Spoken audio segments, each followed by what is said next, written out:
All right. So yeah. So as Hendrik mentioned earlier, topic today is really how could we gain local insights and facilitate a global design studio, which really normally is not what our app sort of presentation is about. But we will try to shed some light on this and see how we, as an online platform, can actually play a role in this interesting times. So who we are a nonprofit organization that is based here in Hong Kong and work across Southeast Asia.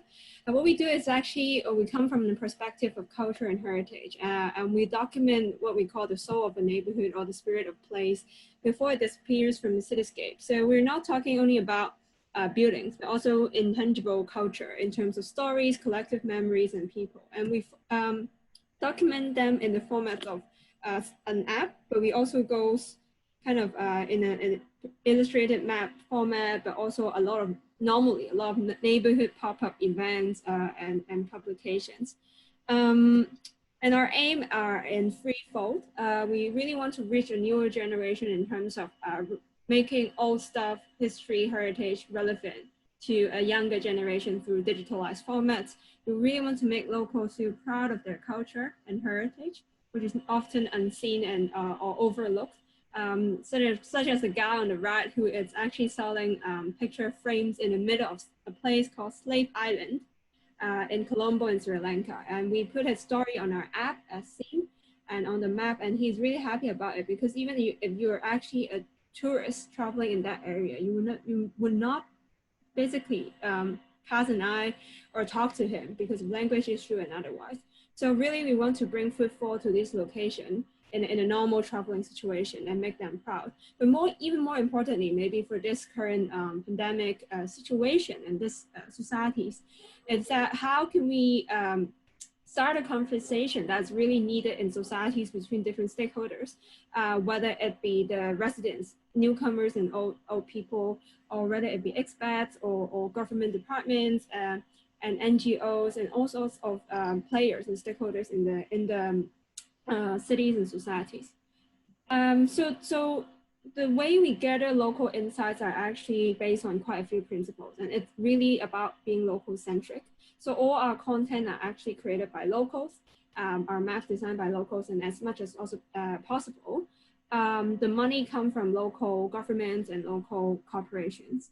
And this is really just to illustrate how we have been working this with a help with a really wide array of partners, so that they are they are the network that feed those local insights and contents to us, be it from art organizations or NGO grassroots universities to bilateral international organizations.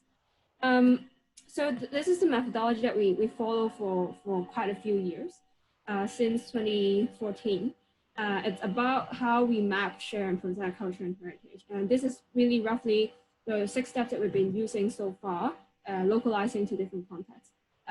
For the first 2 steps, revealing the neighborhood narrative and really the mapping the sites that local community loves and think that are very unique. We do it hand in hand with our local community partners and residents. So what we do is we really go to the streets.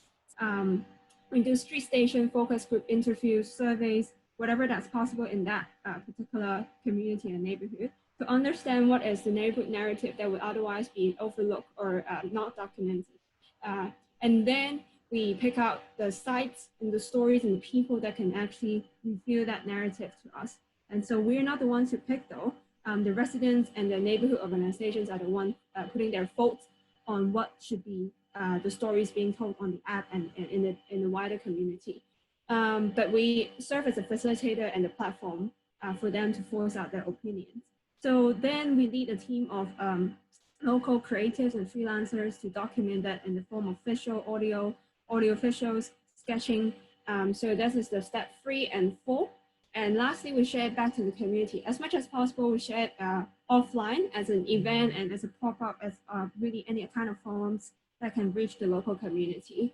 And that we think is very significant. And at the end, obviously, we pack everything, all the content, research materials, and photos into the app, which is free for everyone to download and in multiple languages. and we share it far and wide. So that's really the 6 steps that we've been following through since 2014. So this, I really just want to show sort of a sense of a feeling of what kind of stories that we are able to gather through such a process. This is just one of the neighborhood. We also did one for Central Po, and that's why I was involved in the 1 week course where I also share a bit of insights of how Central Po looks like from another local small businesses angle. So this is one of the stories in another neighborhood, a very typical noodle shop, but it's actually a really lovely love story between this lady and a Hong Kong guy. But also stories like this, where this is part of the UNESCO World Heritage Sites in Gold Fort in Sri Lanka, where he shared with us his childhood memories growing up and the historical fabric and the urban sort of fabric that was in the 1960s and how it has changed over time. So these are the sort of stories that we are able to share and collect through our methodology. We've used this methodology, and these are sort of the insights we've gathered so far for these 12 destinations, mainly around 55 neighborhoods. And now we're trying to also add a layer to make a link to planning placemaking. These are some of the photos in Hong Kong, but also in Yangon in Myanmar, where we're trying to also work on some of the tactical urbanism aspects. And how does it actually work? How does this cultural assets and heritage and culture relate to design and tactical urbanism? So we didn't have this intention. We didn't have this intention that there's a linkage or to contribute to that sense. But however, when we started mapping very complex, multi-layered cultural assets of the neighborhood, we realized that even before there's an idea initiation, any planning idea initiation or design ideation, there needs to be a local connection and a mapping of the social network, the urban fabric, and preferences of the residents, which is otherwise probably unknown and overlooked.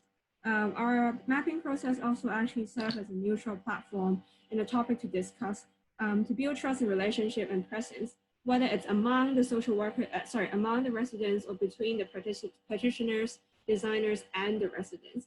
Our output, the map, the exhibition, the app, has become name cards for practitioners to enter the neighborhood. So they would hold our map, they would walk into the neighborhood, and the shop owners would be very happy to welcome them. And also, obviously, the events that we hope spark residents' imagination and conversations. I think even throughout the design process and the implementation and management of such, the mapping process has become a catalyst for all future intervention to be actually grounded and locally connected. And kickstart this continuous process of co-creating meaning and cultures together with the local community.